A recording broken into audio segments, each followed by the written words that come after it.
好，同志们，好，同志们，我们为了来的，我们是中国现在，which means China now. And every week, Don Sue and I look across the broad Pacific Ocean from our home port here at SantaCruzVoice.com, and we ask China now, friend or foe, war or peace. Well, Don Sue, we're in the last segment, we were talking about the United Nations projection that China would shrivel up by about half by the year 2100. Half.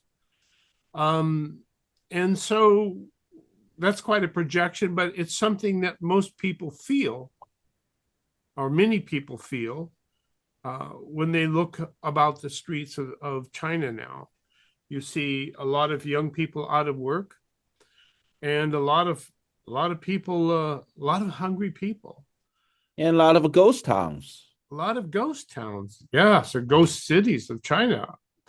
So the Chinese Communist Party elite get together in their fourth plenum and they kind of lay out the plans for the future. Am I right?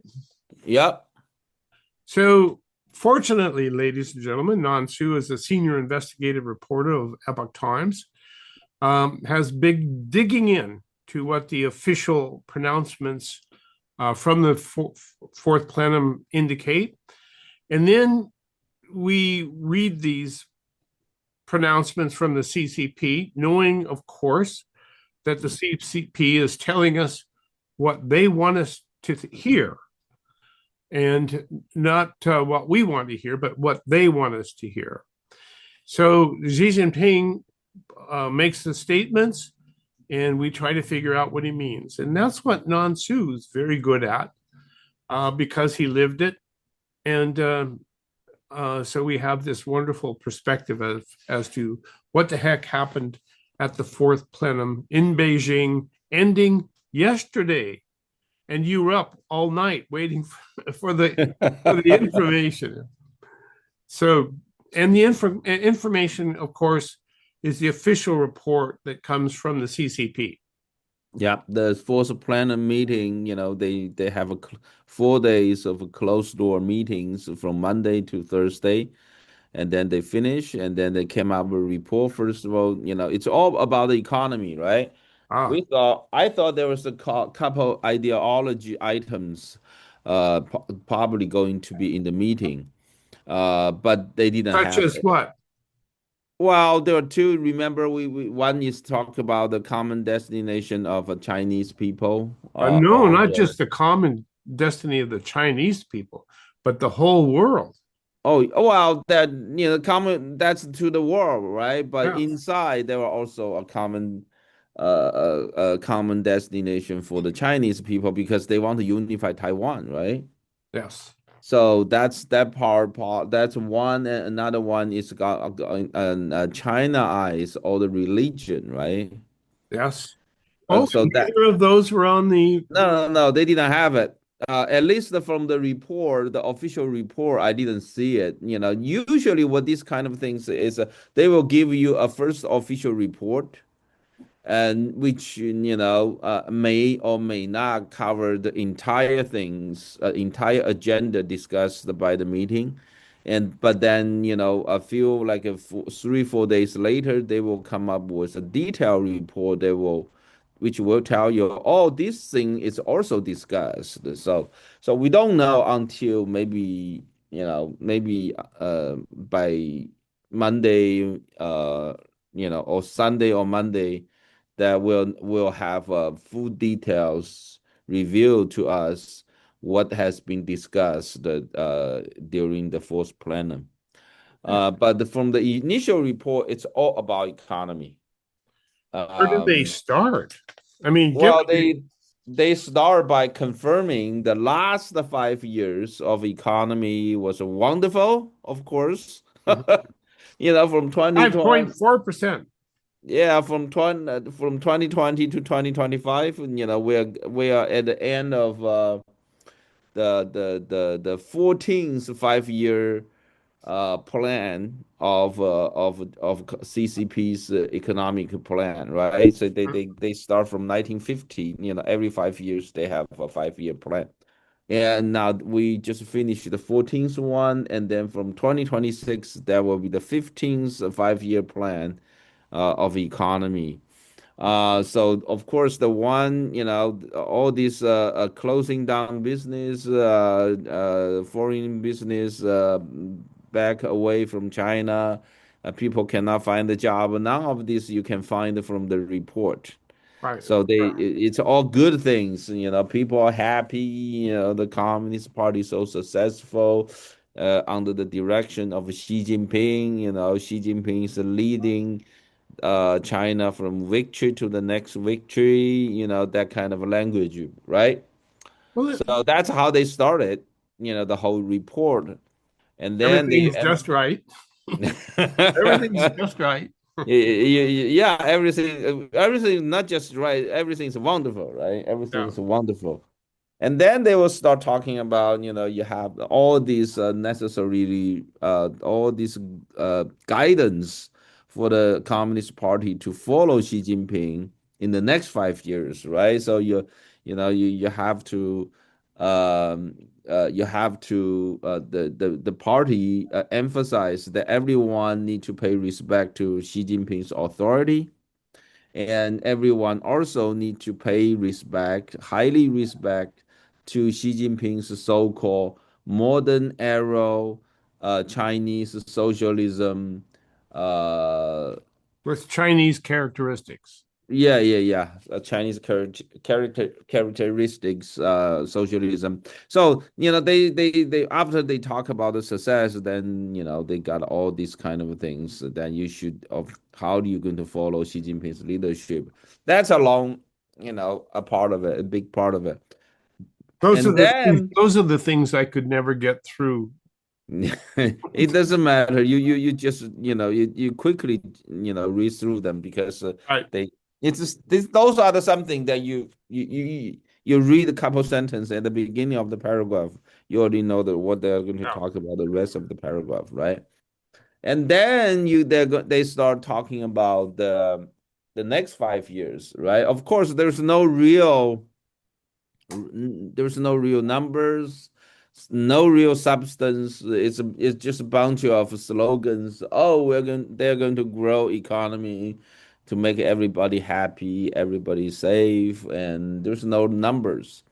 Until maybe usually if you wait a few days, they're going to give you more details. I suspect they're going to follow Xi Jinping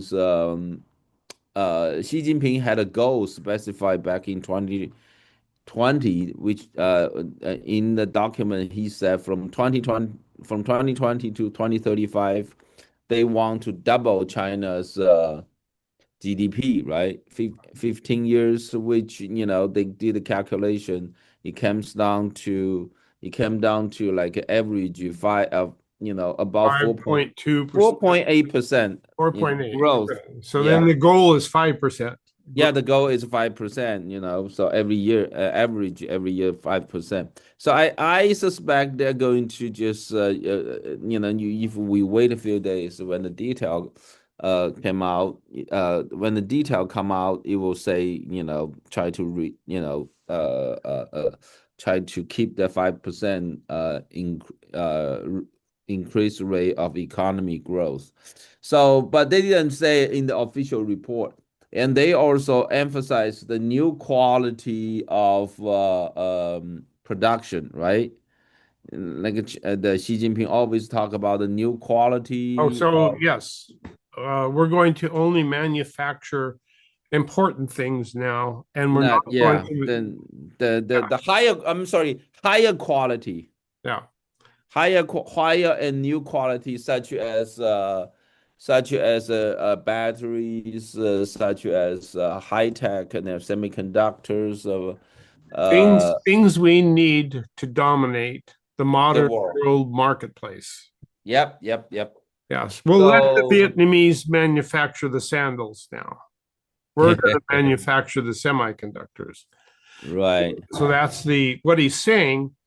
is that we need to get control of these high value products to maintain our position in the world. High value added production, Mhm. right? So they then basically they don't want to only keep making shoes and t-shirts and socks. They want to make some high value added industry in China. Of course, they already make enough, right? They make like a solar panels. So that's one of them. They already occupy 80% of the entire world's market. Um, Things like that. So that's a pretty much, and then others is just a bunch of empty words. And then that's how they're going to go about. Well, it's a long, very long article, but really, you from the beginning to the end, you really don't get much idea how they're going to make it that happen. They don't Well, say it. yeah, let's back up a little bit. Um, because they have done an incredible job of building a modern China. They have done a remarkable job, Nansu, from going from one of the most backward places on earth to one of the most developed places on earth. And I think the way they did it by commanding from on top that the economy grows 5% per year or 5.2 or something. Now, how do you do that? How do you command an economy to keep growing at that rate? Well, what they do is it's like a central plan economy, right? It is exactly what it is. So they was basically they will give the quota, the gold to every region, right? So you are going to make 5% average, it's like 5%, and then some of Everybody does has to do 5%.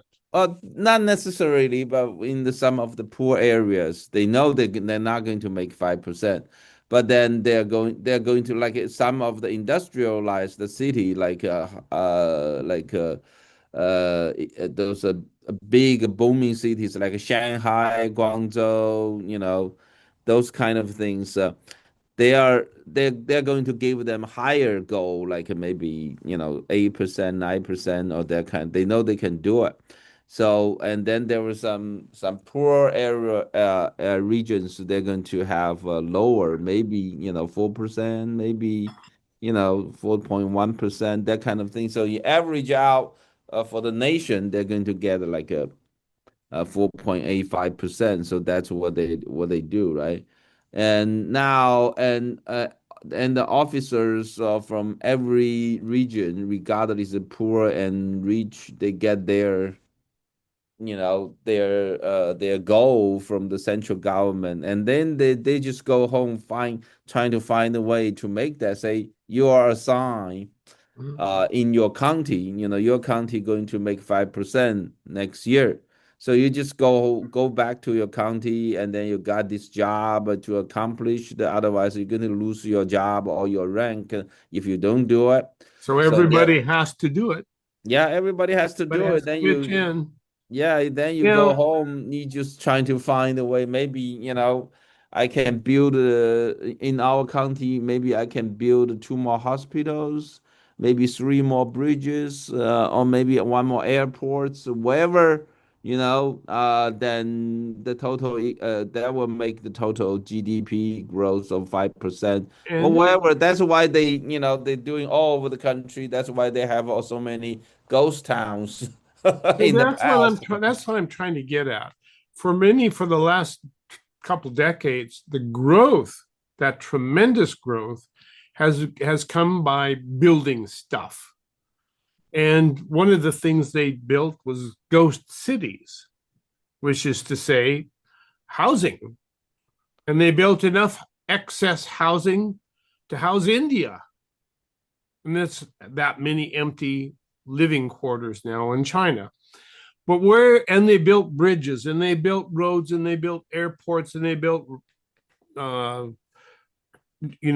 ultra fast trains and ports, and they built everything. But where did they get the money to build? Well, they got the money from the bank, right? The China, the state-owned bank. That's why Goldman Sachs estimate China, their government, central government, local government together, they owe like close to 100 trillion yen, which is about what, maybe So, 12 trillion US dollars. And that's the official one. And then they own another like about 90 trillion yen, which is they for the developing projects, right? mhm. So total altogether, it's like about 179 trillion Chinese yen, which is about, you divide by seven, you get the dollar amount. So it's like a 25 trillion US dollar.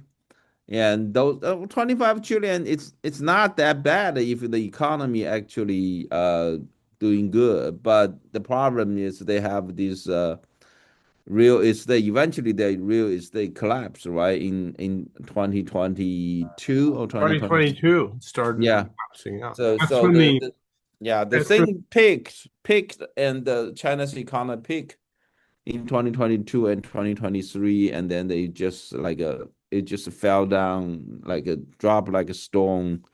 um so and really it's all of the things that make China look so tough. All of the economy, a collapse of the economy, the collapse of building infrastructure, the collapse of the population. Everything is really tied up together in this debt that yep. the country now owes the world. That the people of China now owe the world.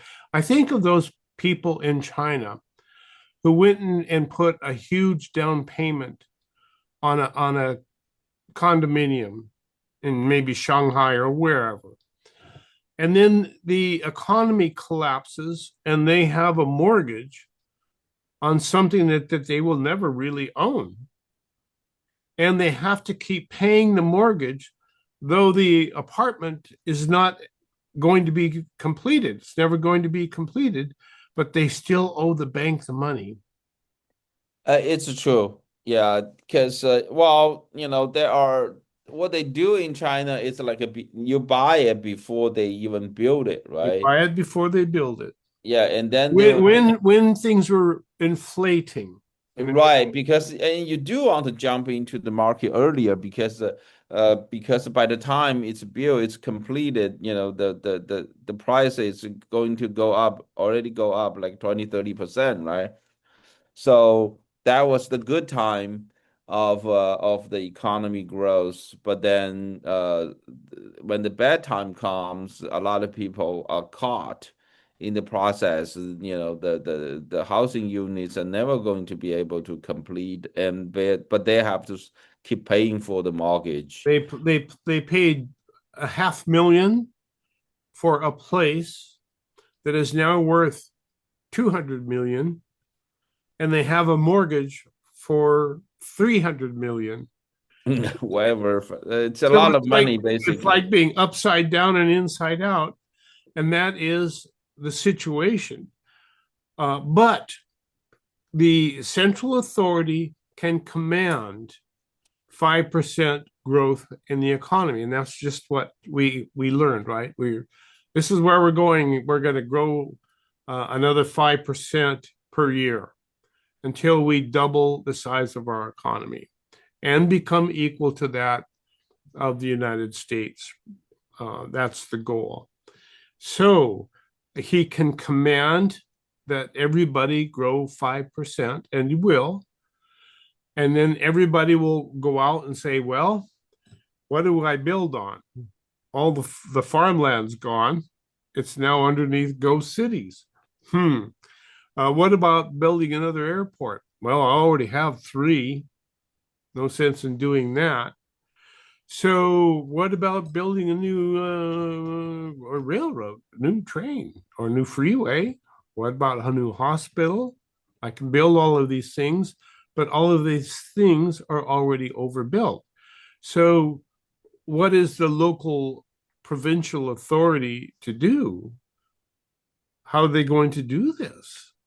Uh, Yeah, well, when the bank, what they do is like we talk about like 179 trillion, right? 100 out of the 179 trillion, you got like about 95 trillion of them.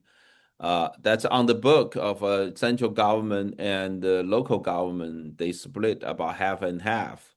So those ones because they actually issue bonds, right? They can't wipe them out. So oh, are they dollar denominated bonds? no, it's a Chinese yen, Okay, so but it's on the government because they actually sell the bonds. So you're holding a piece of a bond, right? The right, paper. So they can't say, those debts are gone, right?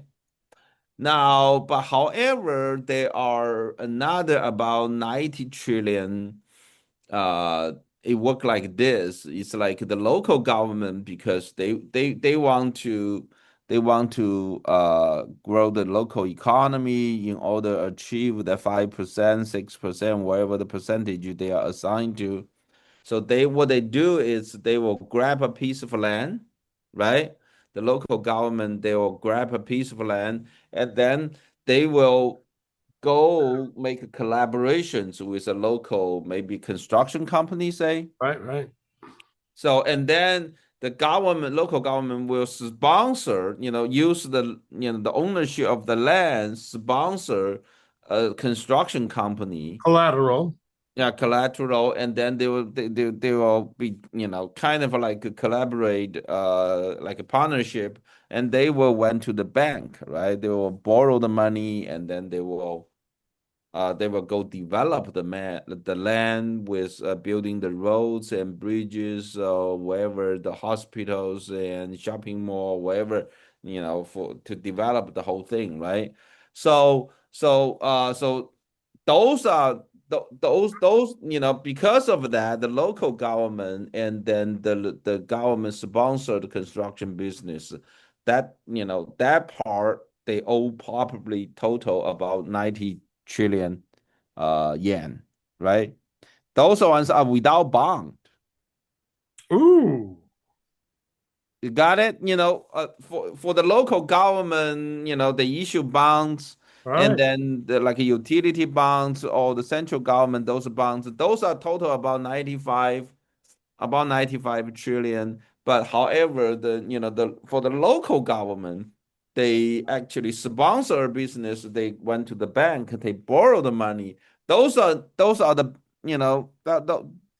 they don't, there's no bond. They're kind of like local finance That's vehicles. right. Yeah, that's the local government finance vehicle. Half of as government sponsor, but the money they borrow is from the government bank or half owned government bank. And most of the bank in China either government owned, either owned by government or half of government owned, majority, maybe 50, maybe 40% at least, right? So now for those part, what they're doing right now, they just wipe out. They just say, those Sorry, the local government will never return those money to the bank, right? right, Because they say, "Oh, I don't have money anymore." They were going, but you can't go arrest them. They're the government officials, right? right. And then and those construction companies, of course, they're not going to return any money to the bank because they say, "Hey, well, this project is sponsored by the local Yeah, government, like city, county government, right?" So you go to look, ask money back from them. So those, so bank basically, going to take the loss for all those money. And of course, the bank owned by the government, by the central government. Right. So they will just wipe them out, and then they will just print the money. So Just they're just gonna, yeah, that. they're gonna print their way out of it, which Right, governments always do. And right. So and that's how they handle these things in China right now. and I guess that's why Donald Trump was asking for real numbers from the economy. We want to see what businesses really do have on their books, and they have to be the real books. They have to be open for audit, and I don't think they're going to get that. Of So, course not. They're not going to tell you what's the trouble facing them. okay, They so don't even tell their own people. They don't even tell their boss. They don't tell to their wife. They don't tell. nobody knows anything now.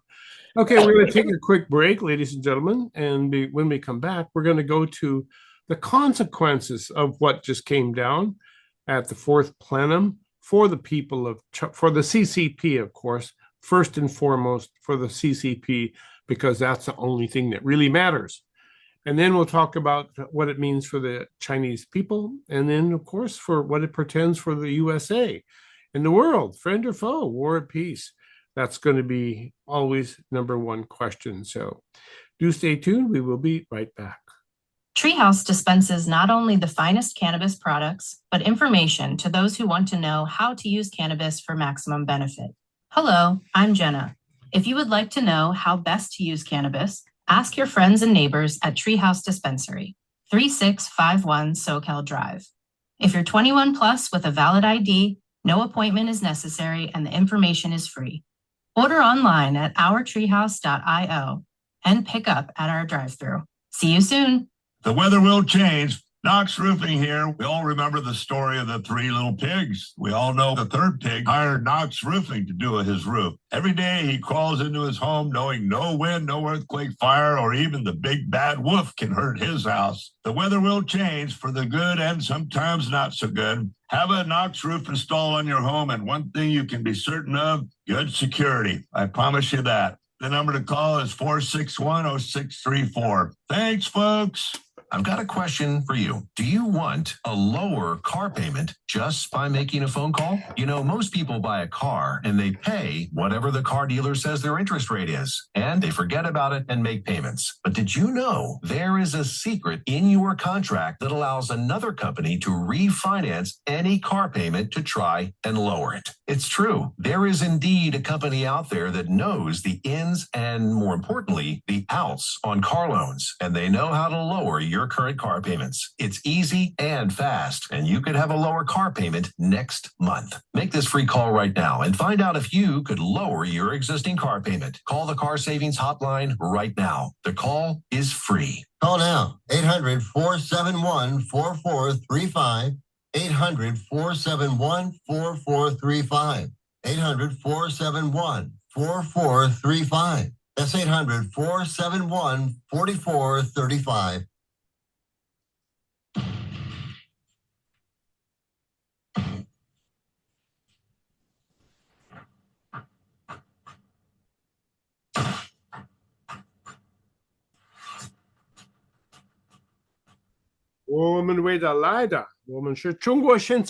China Now with Nansu, Michael Olson, and you. Holy smokes.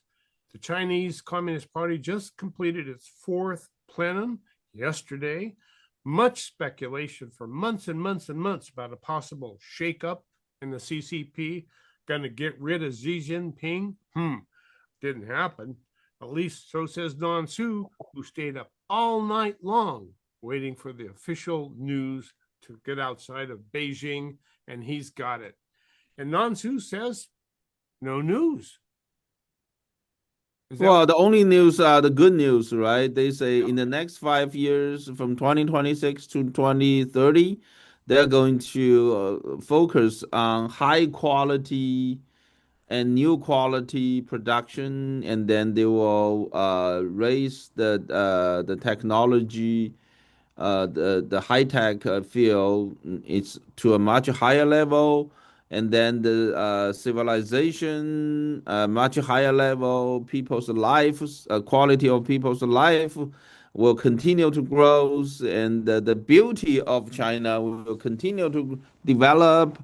And then they also said the national security will be more solid. And then, of course, that was the year of 2030. And then they say, well, they will do one more 5-year plan. So by the 2035, then by the year of 2035, the China's economic strengths, technology strengths, defense strengths, combined strengths, and their influence to the world will have another great leap, and then a great There you leap. go. This is it. And that's what we talk about. Xi Jinping has forever been, as long as he's been the warden, as long as he's been the warden, he's been talking about the common destiny for China and for the world. And the common destiny, of course, which he talks about, is that everybody's going to be in the CCP's jail. Yeah, well, this is the whole article. It's a very, very long article. It's full of this kind of language, which they're never going to realize that, and then but they just keep talking about that, and then there was a lot of Well, they hope the they don't. modernized the industrial sectors, and then a real economy. I don't know what the real economy. My economy is an economy, but then it's a real economy, and then Don Sue, let's talk about just exactly that. The high quality goods. We're going to start making good stuff. A good example of that is electric vehicles, EV. yeah, electrical vehicles, And solar panels, and yes, and how the CCP went about dominating the world's EV market. Though you don't see them here in the United States, you see them every place else. well, in 2024, China manufactures more than two-thirds of entire world's new EV. 2/3. Yeah, they made the entire world in 2024 made about total 17.1 or 17.2 million new electrical cars, and China made over 11 something, 11 point some million. So it's about two-thirds of the entire world's new EV were made in China last year. And it was very interesting watching the development of that industry. It started off with Tesla moving to its plant to China, and the CCP saying, okay, we're going to fund competitors to Tesla. And they did. And so EV makers popped up like mushrooms in a cow pasture after a rain. It was just everywhere. Everybody had an EV company. Yep, they have China at one point, had a close to 200 EV companies. I think the last year they shut down quite a bit because they are losing money, because they Well, make too much. so what they did is they started weaning them out, Yep, and they selected the strongest ones and kept funding them, kind of like BYD. BYD, yes, BYD. So BYD became the largest manufacturer of EVs in the world, just like Yep, that. yep. And they did it by deliberately funding the strong ones, Government subsidies and government of loans. right. Right. So now nobody on earth can build an EV for less money than BYD. Yep. And so nobody can really afford to compete with BYD without some kind of government protection, which is what we have here in the United States. We have elected not to allow BYD in. That's good. That's wonderful. And so when Xi Jinping and the CCP talk about high quality manufacturing, what they're talking about is conquering the industrial world in the same way that they did with EVs. They're building up these companies that nobody else can compete with. And that's exactly how they took the rare earth industry from the United States of America. Exactly the same way. We invented the rare earth world and we gave it to the CCP because it was dirty and because we couldn't compete with how cheaply they could process the rare earths. And that's how they came to dominate the rare earth world. And is that not how they're going to come to dominate everything else as well? I don't know. I think you do. I think you do. That's been their method of operation for a long time. So the only way you can compete, I guess, is with tariffs. Well, that's the problem is the only United States is doing that, right? Not the rest of the world. There are electrical cars and things is floating all around the world. How are we going to stop that? Our European airlines, they're not following us. It's just like it's a free world. In the free world, do things is a lot harder. Because And in it's the like free world, you have to compete. And in right, the free world, when you're competing with somebody from the not free world, they're yeah, getting subsidized and paid to essentially take you out. So that is the playbook in front of everybody. And I guess in the last segment, we talked about how people are waking up, how the world is starting to wake up to this threat of losing everything to the CCP by virtue of its yep, ability to yep, outcompete everybody. So the only way to protect against that, I guess, is tariffs. What else yep. do you do? And Well, if tariffs you is don't a do very that, effective. It's a very effective way of stopping this dumping to the U.S. market. But however, we have been, independent for a quarter century. We get so used to the things from thinking we China. were getting a great deal by Yeah, giving yeah, them our industry in but favor of now, keeping our air yeah, clean. but now everybody complains, right? Because all things become so expensive. So we have now this is how we start getting internal problems. How's that? Well, because things become so expensive, people will complain, right? Inflation, I don't know. Sure. I heard plenty of people talk about they don't like the tariffs. They say, hey, why not buying the cheap things? Well, the problem is we buy cheap stuff from China, then we lost our everything, our industry. We lose our ability to take care of ourselves, as Yep, we have with rare earths. yep, It's such a great illustration of how utterly foolish we have been in yep, managing our future. It's just mind-boggling. Um, but at any rate, in thinking about the fourth plenum, everything's good. We're going to grow 5% this year, and everybody's going to do their part. So that gives the CCP something to hold themselves together with, right? I mean, yep, that's yep, our marching orders. yep.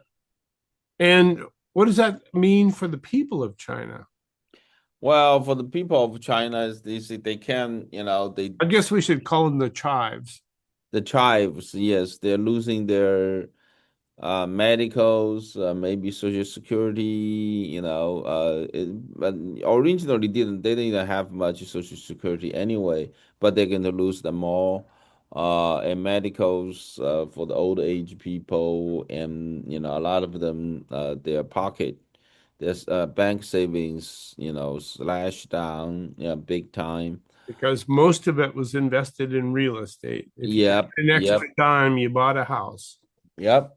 So I don't know. It just and then what we'll start worrying is if when things get really bad in China, when the people in the society see there's no way they can sustain their lifestyle, eventually they're going to go rise up against the government, and that will be the time when the things go out of control. They're going to go after Taiwan. In order to divert attention from what No, they need. I think I my own I think this is always my theory. I think that when the things get out of control, they will want to use a mechanism to trigger the martial law, right? But the easiest way to trigger the martial law to take control of the society is to start war against Taiwan. When if they start war against Taiwan, of course the U.S. and the free world, they're going to hurry in to try to protect Taiwan. we have to protect our country. And then the Chinese propaganda will come out and say, oh, they have to protect their sovereignty or whatever, a bunch of things that which they will say, oh, we need to be ready to fight US, and so they will say, okay, we're going to activate the martial law. So And things like that, that's what dictators do. right? They run out when they run out of, and whether it's the population uprising or whatever, when they run out of their juice, they got to do something to wake people up and get them to toe the line. A good example of that was the contention, the fight over the Falkland Islands, or the Islas Malvinas, as the Argentines would have it. When was that? Boy, that was a while ago. But it was a situation where Argentina was going broke, and the resident dictator decided, well, I have to do something. So I'll pick a fight with Great Britain over those damn little islands. Uh, I've actually been to the Falkland Islands and played golf on a golf course and the on the Oh, that's under what? That's under Prime Minister Churchill, right? I don't The know. the the Iron Lady, what was that? Oh, yes, that was yes, the Iron. Churchill, or what was the name of the Iron Lady? That's in the 70s. Yes, it was in this way back when. Right. But there's still signs of that fight there now. At any rate, that's what they did in Argentina. They picked a fight with Great Britain. And why not? Great Britain's half a world away, and those islands belong to Argentina. And it was just the same thing. That was interesting. Argentina had all the advantages of the world, and they lost that war.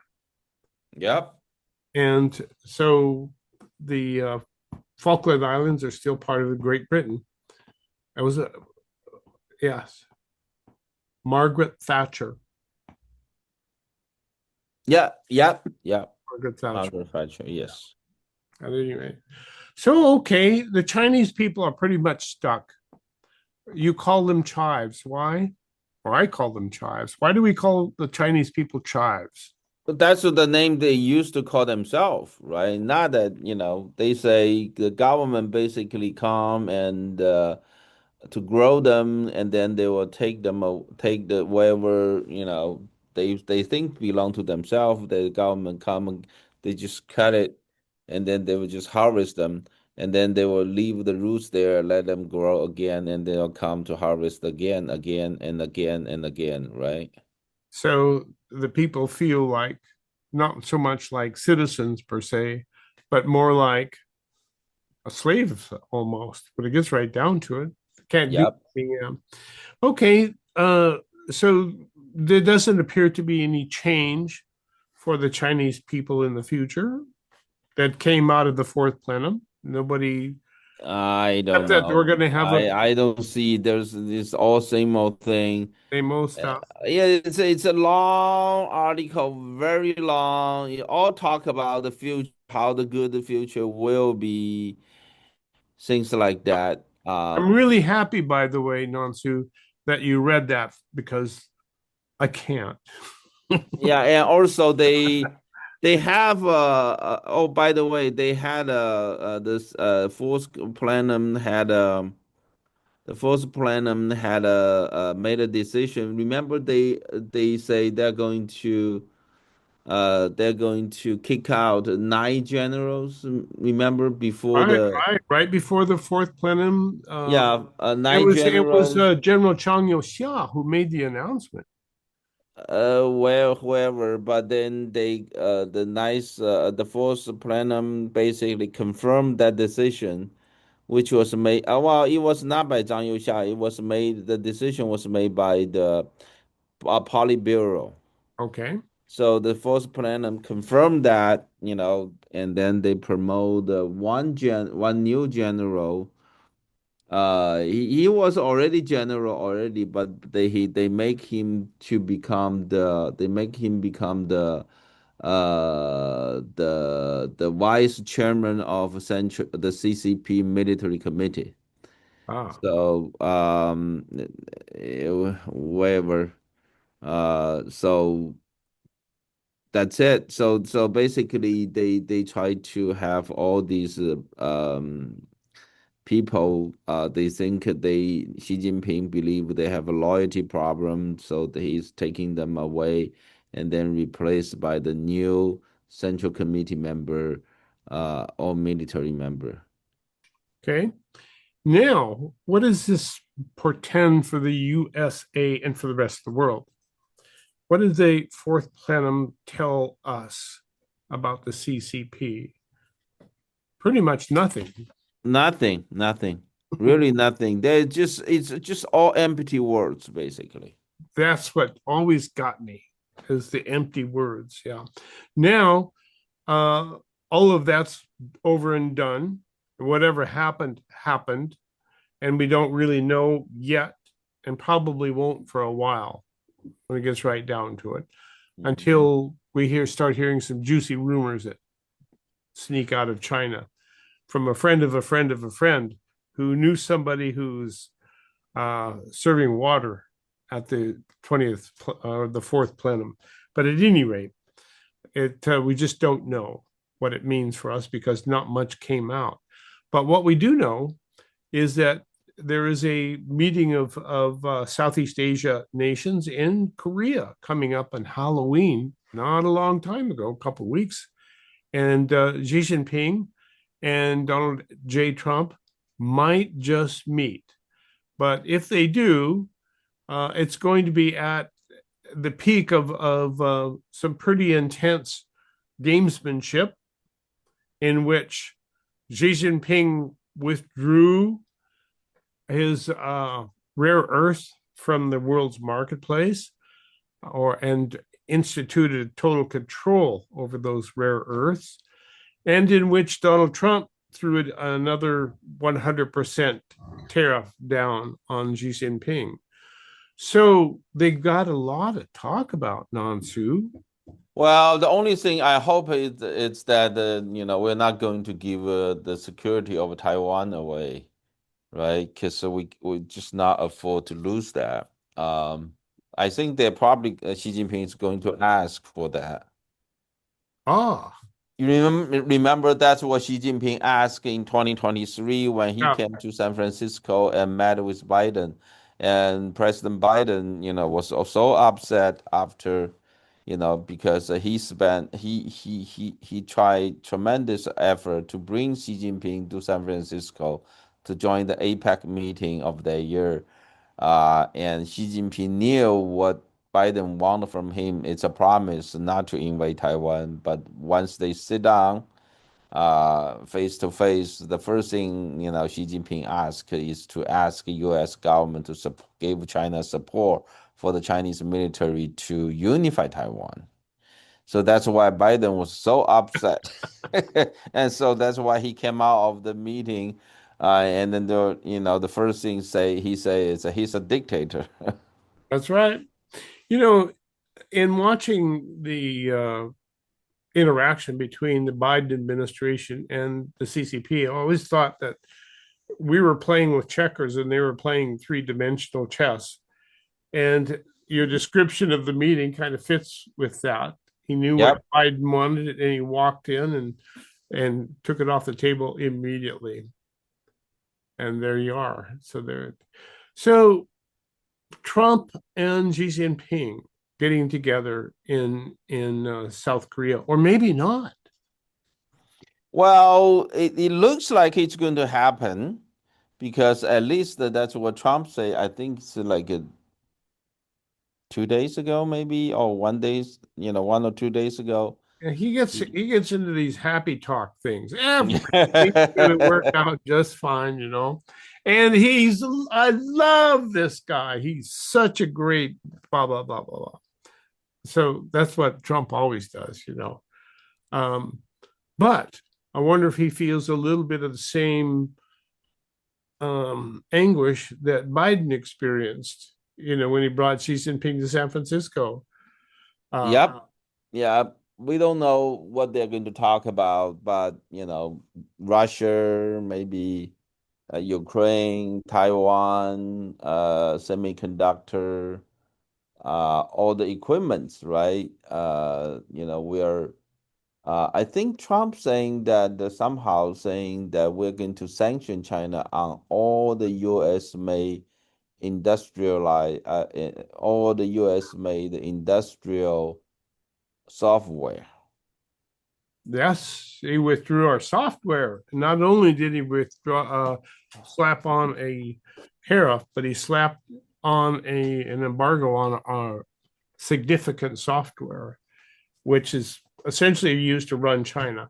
I guess it's an interesting comparison because China is doing to rare earths by licensing the rare earths that we did with software, which is to say, license the use of the software. Well, we always have those software. We Yeah. let them but the problem is China's rare earth was from us too. If we don't stop this leaking of software, 5 years, maybe 6 years later, the software industry will become like a rare earth sectors.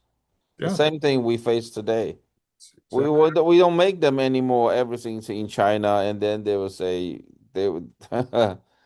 Good Well, luck. ladies and gentlemen, as you can see, we live in a very tense world with respect to our relationship with China. That's why every week when Nansu and I sit down and look across that broad Pacific Ocean from our home port here at SantaCruzVoice.com, we just have to ask, China now, friend or foe, war or peace? And you just never know from one moment to the next, which is it going to be? So thank you all for tuning in this week. Join us next week, same time, for What's Eating What, or now, China Now, friend or foe, war or peace.